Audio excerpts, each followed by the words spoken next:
98 Sports Talk here on my new channel. If you haven't hit the sub button, go ahead and smash it.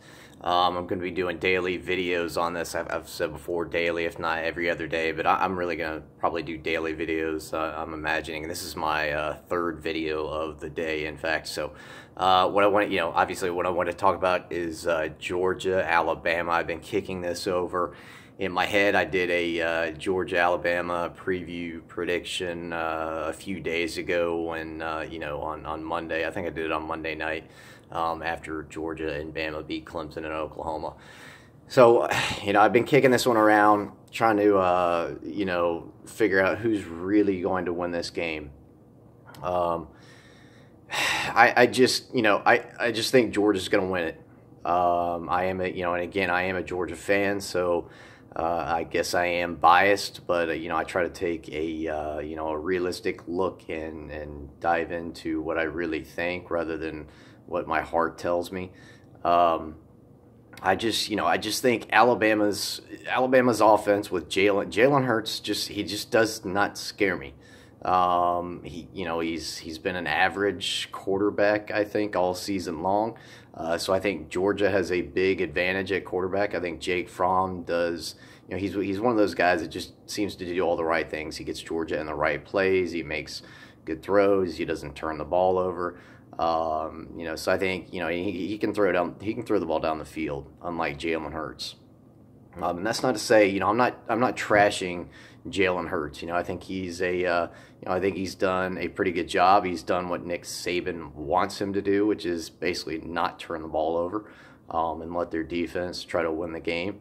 So I'm not saying he's a bad quarterback. I just think if you're going to go win the national title, you need a quarterback to make plays for you, which is another reason I also think that you may see Tua Tagovailoa. I can't pronounce his last name, but he's a freshman for Bama.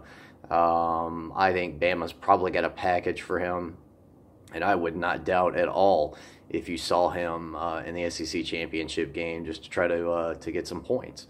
I think you didn't see him in Clemson because Bama was up pretty much for a big part of the game, and the only thing that was going to beat Bama was a big turnover or something like that. So why risk putting in a freshman quarterback who may or may not turn the ball over? Who knows what he's going to do? So I think that's the reason you didn't see him in there. And that one, I do think they, like I said, I do think they have a package for him, and he is ready to go versus Georgia. Again, I think it's a pretty high likelihood we'll see him in the game. I don't know about high, but maybe 50-50, if not better, that he'll make an appearance in the game. That, I think, will actually make it more difficult for Georgia to win. He's a very talented quarterback, and he can throw the ball down the field. He's also mobile, just like Hurts is. So I think he adds like a whole nother dimension that Georgia's got to worry about. For the game, as far as the way I see the game, Bama's got a great, field position-wise. Let's talk about that, the kind of special teams. We'll talk about that first. Bama does have a great punter, and yeah, I'm talking about a punter. Bama's punter is really exceptional. He puts them in good field position advantages where they want to be. But Georgia's also got a really good kick return game in Mecole Hardman. So I think that kind of cancels each other out. So I think special teams, and also Georgia's had a few massive blocked field goals in the season. The SEC championship versus Auburn, and then here in the Rose Bowl, Lorenzo Carter blocked the field goal in the second overtime to basically win the game for Georgia. So you look at that too, and Georgia's obviously, you got to say they have a slight advantage there. So I think between Hardman and Georgia's, seemingly, crazy ability to block field goals when they really need to, I think that's, let's just say that's a wash. Do I expect them to block a field goal against Alabama? No. That would be crazy to ever expect a blocked field goal. Could it happen? Sure, it could happen. I mean, it happened in the SEC championship, happened in the Rose Bowl, but that's not something that you ever expect, obviously. So special teams, we'll just, we'll call that one a wash. Offensively, let's say Bama's offense versus Georgia's defense. I don't think Bama's going to consistently put together drives where Georgia is not able to stop them. And what I mean by that, do I think Bama's going to be able to run the ball on Georgia? Yes, I do. Do I think they'll get massive chunks? No, I don't. Because Georgia is going to put, 8, 9 in the box to stop the run. And Georgia does have some big guys. They've got some athletes, and they proved that against Oklahoma in the second half. They will be out to stop the run and force Jalen Hurts to throw the ball. So, while I do think Bama will be able to run the ball, will they be able to run the ball consistently to put points up on the board? I don't think the answer is consistently enough to do that. Georgia's offense versus Bama's defense. Everybody was kind of pooping on Bama's defense down the stretch. They had lots of linebackers out, etc. But in the national semifinal against Clemson, obviously Bama's defense looked like the old Bama defense. They looked unstoppable.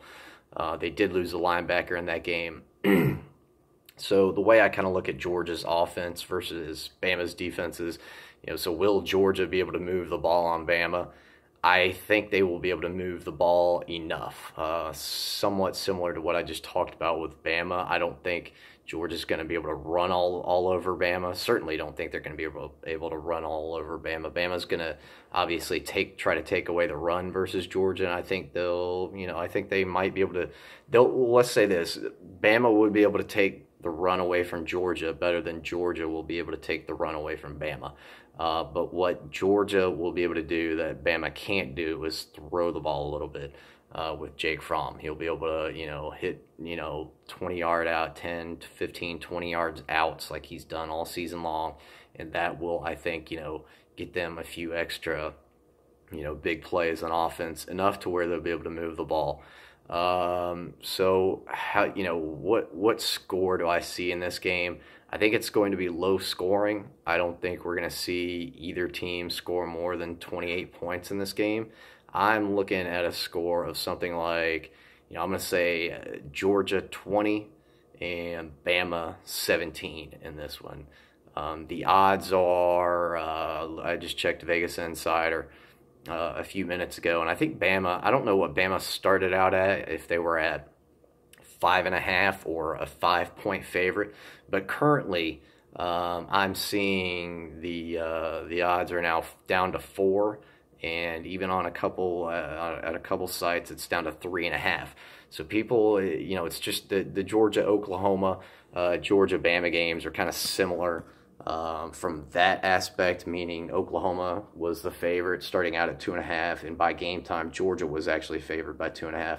This one is, Georgia's not going to end up being favored in this one, but it's a similar thing where Bama was favored by 5.5 points, and now you see the line down to 4, 3.5 points, and it may even go, we've got a couple more days here before the game starts, obviously on Monday, so who knows, it could go down even further. Obviously, a lot of people out there think this is going to be a close game since the line is heading in that direction. So and one other thing too with Georgia, I just think Georgia has the momentum. And not that Bama doesn't have quote unquote momentum, but Georgia just seems to be on a mission this year. And you've had a number of coaches win national championships in their second season, which this is Kirby Smart's second season with Georgia recently. So, you've got that as well. And Bama was highly, highly motivated to beat Clemson. They don't quite have that motivation versus Georgia. They can't look at Georgia and say, well, Georgia said this, or Georgia did this, or we need to beat Georgia for that reason. There's not really that, huge motivation that Saban can look to and say, hey, we need to really be up for this game against Georgia. So he doesn't have, Bama's really scary when they've got a lot of motivation. Just ask Clemson, a few days ago. But they don't have that against Georgia this year. There's no real reason to hate Georgia. I mean, the two teams did not play during the regular season. So Bama without, a lot of motivation versus a just seemingly Georgia team that just seems to be, it's like the team of destiny. They're just on a roll. I'll take Georgia, and I'll take Georgia, like I said, 20 to 17. If you guys haven't subbed, hit the sub button, check out other vids, leave a comment. If you guys want to see me do a video on something, just let me know.